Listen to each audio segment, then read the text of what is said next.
Wala talagang ibang solusyon sa tao sa lupa upang magkaroon ng kapayapaan, kasi kagalakan, assurance sa buhay, pag-asa, kundi ang Panginoon lamang, mga minamahal.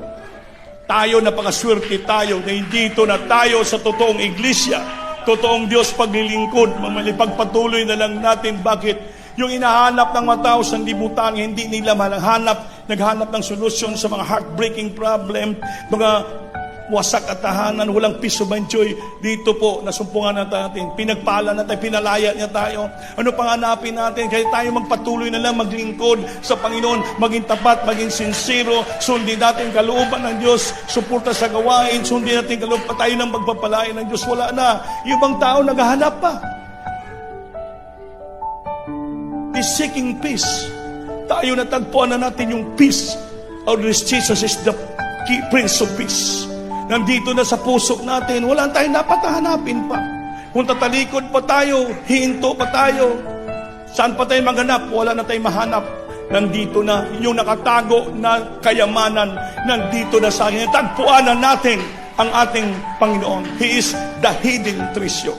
Siya pong nakatago na kayamanan, natagpuan na natin. Yung iba, hinahanap pa nila. Hinahanap pa nila. Tayo nahanap na natin, natagpuan na natin. Ngayon, ipagtrabaho na lang natin. We have to work out our salvation and friendly. Ipagtrabaho na lang natin ang ating kaligtasan na may buong panginginig at buong takot. Buong takot mag-asala, buong takot na mahiwalay sa Diyos. Buong takot na mawala tayo sa presensya ng Diyos.